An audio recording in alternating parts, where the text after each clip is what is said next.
मैंने कहा है कि अत्यंत ही दुखद घटना है, दुर्भाग्यपूर्ण है। मैंने भारत सरकार के केंद्रीय गृह मंत्री जी से भी और बिहार सरकार के मुख्यमंत्री जी से भी आग्रह किया है कि सरकार की छवि धूमिल न हो।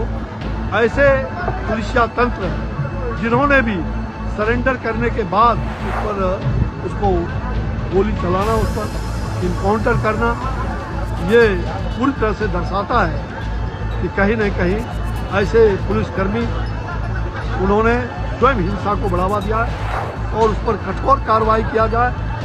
मृत्यु दंड भी अगर देने की आवश्यकता न्यायविद को पड़े तो वो मृत्यु दंड देने का भी ये निश्चित रूप से सरकार, कानून से ऊपर कोई नहीं, और उस परिवार को भरपूर मुआवजा देना चाहिए। नमस्कार, आप देखना शुरू कर चुके हैं लाइव फुटेज को। मेरा नाम अभिषेक है।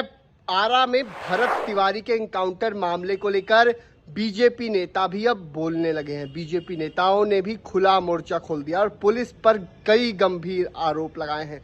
बीजेपी के बड़े नेता और पूर्व केंद्रीय मंत्री अश्विनी कुमार चौबे ने भी इस घटना को लेकर दुर्भाग्यपूर्ण कहा है और ये भी कहा है कि इसमें जो भी दोषी पुलिसकर्मी हैं उन्हें मृत्यु दंड की सजा होनी चाहिए। साथ ही साथ आपको बता दें कि उन्होंने केंद्रीय गृह मंत्री से भी बातचीत की है और साथ ही साथ बिहार के मुख्यमंत्री सम्राट चौधरी से भी बातचीत की है। घटना को लेकर क्या कुछ कहा है, पहले आप वो सुनिए। पूरे राज्य में आक्रोश है, इस पर आपकी क्या राय है?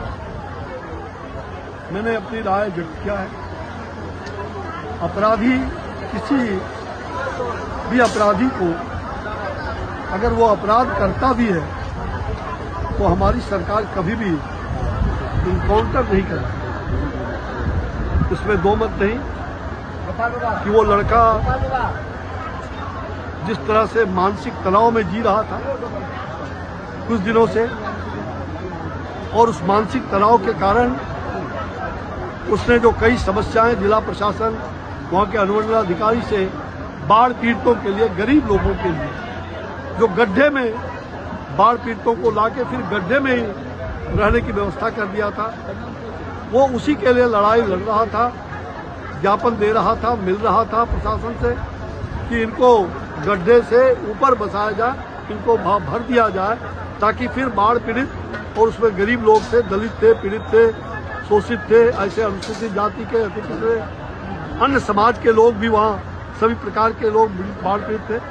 तो वो लड़का, युवा, अच्छा पढ़ा लिखा, कर्मठ और एक पुलिस का ही पदाधिकारी, हवलदार का बेटा भी रहा, जो रिटायर्ड अवकाश प्राप्त करके, ये मुझे उस ग्रामीण के लोगों से दूरभाष से जानकारी मिली। मैं लगातार बाहर हूँ और मैंने कहा है कि अत्यंत ही दुखद घटना है, दुर्भाग्यपूर्ण है। मैंने भारत सरकार के केंद्रीय गृह मंत्री जी से भी और बिहार सरकार के मुख्यमंत्री जी से भी आग्रह किया है कि सरकार की छवि धूमिल न हो। ऐसे पुलिसिया तंत्र जिन्होंने भी सरेंडर करने के बाद, जो आज मैंने दृश्य देखा है, पिस्तौल को उसने पहले चमकाया हो, गोली चलाई हो, ये गलत है, लेकिन उसने सरेंडर करके आत्मसमर्पण कर दिया और फिर उसको गोली चलाना, उस पर इनकाउंटर करना, ये पूरी तरह से दर्शाता है कि कहीं न कहीं ऐसे पुलिसकर्मी उन्होंने स्वयं हिंसा को बढ़ावा दिया है, स्वयं अपराध को बढ़ावा दिया है और इसलिए उन पर अत्यंत बर्खास्तगी करते हुए वैसे पदाधिकारी और पुलिसकर्मी को और उस पर कठोर कार्रवाई किया जाए।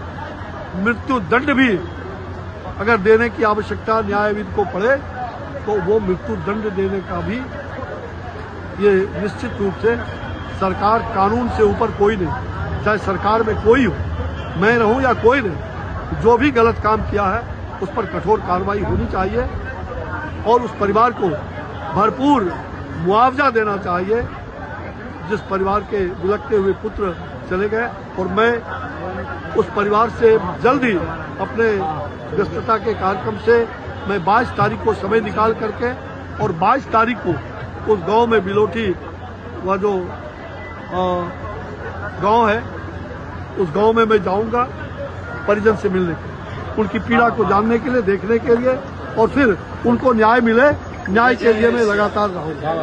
तो आपने सुना कि उन्होंने बातचीत की है, केंद्रीय गृह मंत्री से बातचीत की गई है। साथ ही साथ आपको बता दें कि बिहार के मुख्यमंत्री सम्राट चौधरी से भी उन्होंने बात की है और इस पूरे मामले की जांच की मांग की है और जो भी दोषी पुलिसकर्मी हैं उन्हें मृत्यु दंड की सजा होनी चाहिए। ये बात अश्विनी कुमार चौबे ने कही है। आपको बता दें कि पूर्व केंद्रीय मंत्री हैं वो और बीजेपी के बड़े नेता हैं। उन्होंने सीधे सीधे कहा है। अब देखना होगा इस पूरे मामले में आगे क्या कुछ होता है। फिलहाल भाई रही लाइव सिटीज के साथ।